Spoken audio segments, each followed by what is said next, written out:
Hi everyone, this is Bonus and today's video is all about puff pastry. So this is going to be in detail as I always say, and here the puff pastry, this is the continuing of the French pastry, classical French pastries. So if you have missed or you haven't watched my previous videos, watch that, because everything is like pretty much relevant, about the dough, about the techniques. So if you see the whole series, it will really gonna help you understanding in a better manner. So the links are already there in the description. You can just go to the description, you can see all the links are there in it. Just press and watch every single video, because every single things are very informative. And puff required a lot of skills, technique, because this is one of the challenging pastry when it comes to this French classical techniques. Here I'm going to share my techniques, that how I make it. Every single point I'm going to whenever you're going to make a puff, what are the things you have to keep in your mind, that every single thing I have shared, right? So watch till end. So puff topic is a pretty big, that's the reason I'm going to be break into 2 or 3. So watch till end for a better understanding that what exactly puff pastry is all about, and what are the techniques that you should keep in your mind before you start this process, right? Let's start and figure it out all about puff. Let's start. So here we're going to talk about the puff pastry, right, which is all about lamination. You can say laminated. So puff pastry, croissant, Danish, all are like laminated, because it's going to be the butter and the dough. Simultaneously we have to go for the layering. That's why we say puff pastry, croissant comes under lamination. Here we go, the base for both sweet and savory product. See, when it comes to puff, it's both actually sweet and savory. Okay, this is not about something that only works for savory. It actually go for sweet and savory. Actually, once you know how to make a puff dough, a puff lamination dough, after that you can play around with it. It's not about something that you have to go for only one. This is very, very versatile, just like a Phyllo pastry. In Phyllo pastry, what was that, the dough? It was a lean dough. Here the puff pastry going to be laminated with the butter. Alternate layers, right? Dough, butter, dough, butter, just like this. That is what exactly all about puff. And when it comes to the Phyllo pastry, is about the lean dough, but nice thin, super thin, right? If you haven't watched the previous video about the Phyllo and the short crust pastry, about the French classical pastries, the links is already there in the description. So just watch that and then come to this one. It will really gonna help you to understand better. Okay, so what is exactly Phyllo and what I was talking about, why I was talking about Phyllo. Clear? So this is puff pastry, sweet and savory. For both we use. And here the lamination is a process where it gives the beautiful rise and the light flaky crispy layers, and formed by the skill and techniques. See, the puff, the croissant and Danish, this all required a good skill and technique to understand that how to make a perfect puff, so you can get a perfect end result. So in this video I'm going to explain you everything in detail, and things that I feel that okay, we should use this one instead of that, use this technique instead of this, right? Every single thing I'm going to share in this. So watch this video till end, and don't forget to subscribe. Once you subscribe, press the bell icon so you will get the notification, and whenever I post this kind of a technical and the skill videos, so you won't miss. Clear? Here we go. So lamination is a process where it gives the beautiful rise and the light and flaky crispy layers. This all because of a perfect lamination of alternating of the dough and the butter, right? But when it comes to here the rises, it doesn't mean that this puff has yeast. See, the thing is, here the difference between the croissant and the puff is the yeast and a little bit of butter.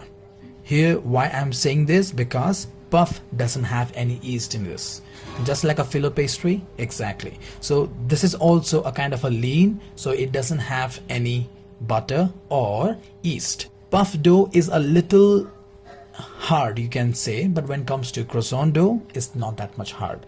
It's a little bit softer because that has butter. The croissant dough has butter, but when it comes to puff, no butter in it, right? And no yeast. So whenever people ask like is the puff dough has butter or yeast, just say no.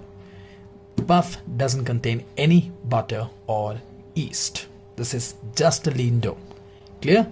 But lamination comes under lamination because we go for the the butter dough, right? That is why we say puff as a lamination. This comes under lamination category. Clear? So here rises means what? Here you'll be confusing, right? Why I have written over here rises? Yes, the layers actually rises. Why? Because of the butter. Because the layer, this is the dough and the butter. Dough, butter. So butter has the moisture contained in it, right? So when we'll go bake it in 210 Celsius, so what happened? The butter, the moisture contained in the butter will start evaporating, right? It start releasing. So what happened? It will rise up because the butter is melting. So the dough, here the butter and the dough. So when this will release, the butter will release. So this, there is a gap gonna be formed here between the two dough, right? And here the crispiness and the gap will form and this will rise. So this two dough is not sticky. Why? Because the butter is there, and where the fat is there, there's no stickiness. Clear? That's the reason it rises, and that is why here it's written over there as rise. It's not about something like a rise, like proofing. No, it's just about a little rise. So if your dough is this much, once it baked, it's gonna be this much. Clear? A little bigger in size because of this butter releasing and evaporating and the space which is forming here. Clear? Simple as that. In detail, right? So required a lot of technique and skills. So here I'm going to explain every single technique and skills that what you required and what are the things you have to keep in mind before you start the process of making puff pastry.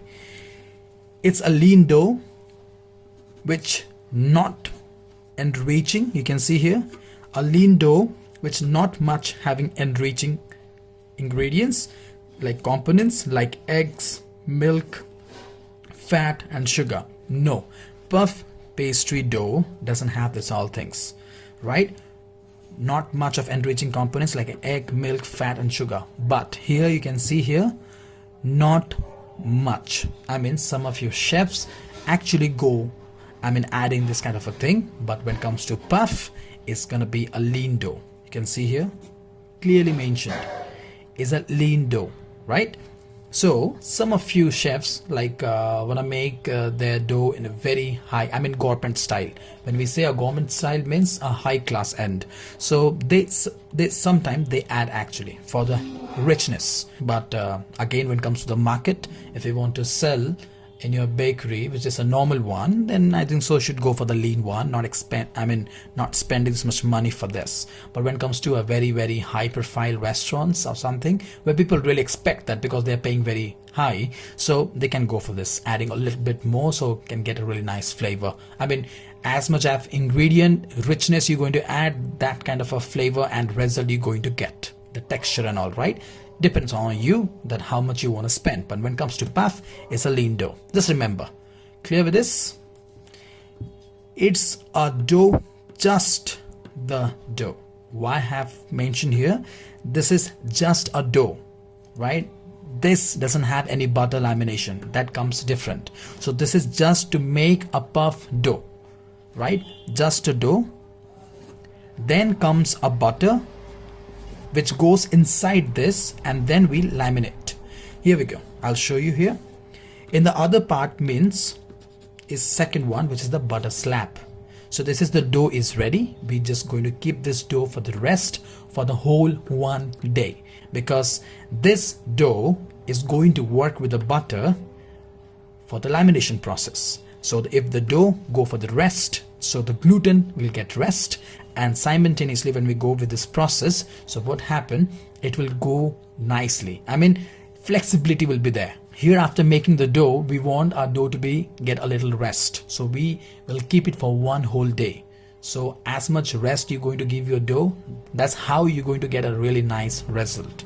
Resting is important. Resting to the gluten is very, very important, because when we go for the lamination, too much of work, too much of laminating, right? So what happened, that time your dough is not going to get a proper rest, because just now we have make a dough, a lean dough, so a kneading process is already done, right? So here I want to add one more point. When we're making a dough, when it comes to a bulk one, right, maybe a 5 kg or 15 kg, so what happened, a big kitchenette, right, a big kitchenette bowl, there's a like this is going to be knead the whole thing. From the ingredients is going to make a nice dough.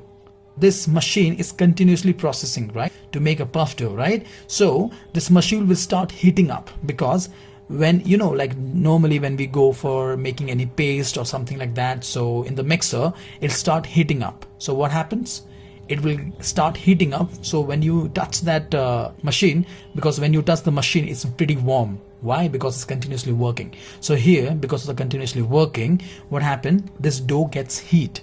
For that reason we use ice water. Okay, we use ice water here in the dough. So what happened, when we knead, if it is in bulk, we have to have use ice water so it can maintain the temperature of the dough. That's the reason we say here DDT, desired dough temperature, which comes to 23 Celsius to 25 Celsius. Okay, have to have maintain. Doesn't matter whatever you make, always try to maintain this temperature, DDT, desired dough temperature. Okay, this is one of the temperature that what we always focus, because if the it will affect, if it go more than that, it will affect the gluten over here. If it less, again is going to affect.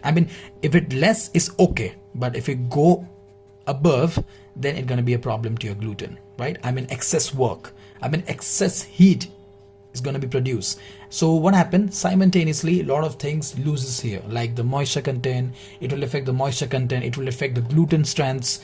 It's just going to be make a lot more trouble. For that reason, try to maintain this DDT. When it comes to yeast dough, if the dough has a yeast, then this is very important, very important, right? That's the reason, focus this. So we used to use ice water. So what happened, it just balanced the temperature of the dough.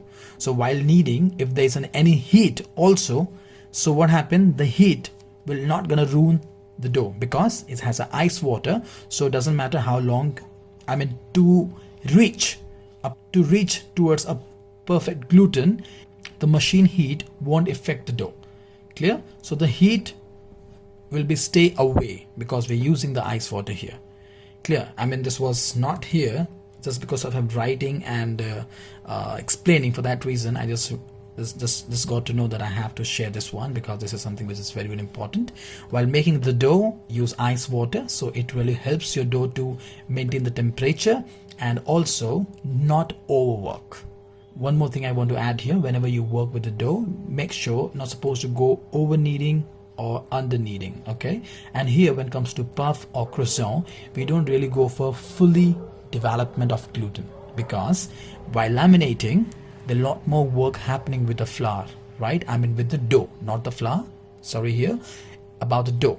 So we are working with the dough back to back, right, by laminating. So there itself the gluten is developing, because it's again working, we are working on with, because we are again working with the dough. That's the reason, don't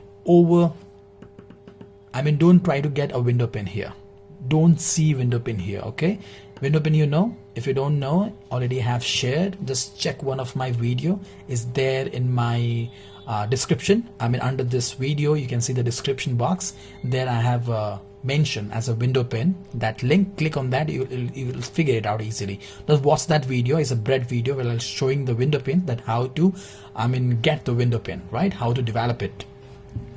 So here, don't go for fully developed, right, when it comes to gluten. Clear? Because we were going for the lamination process, so the dough will be overdone. That's the reason we don't want our gluten to fully develop. Clear with this? Just a small recall, is a lean dough. When you go for the machine, a bulk one, have to have use ice water to maintain the temperature, DDT, which is very important, right? Don't go for fully development of gluten. Simple as that. Clear? Why? Because this is a lamination dough. If we try to focus on the gluten formation, because while we use the butter slab, I mean, this is going to be the dough, and inside the butter will be there, and we're going to fold it on this. And when we do the lamination in the sheeter, so what happened there, it may be a problem because it's going to be overdevelopment of gluten, so it start tear. For that reason, if we go for a little nearest to the gluten, I mean, this is the window pin, we'll stop here. We don't really want to go there and develop the gluten, right? We don't want the window pin, so we'll stop here, because this portion, I mean, developing the gluten, this portion easily can be done while doing the laminating with the butter, right? Means the sheeter. The rest of the gluten easily can develop by the sheeter, because it's not about just a one lamination. We go for 2-3 process, right? So the dough is already in the process. And the most important part here is rest.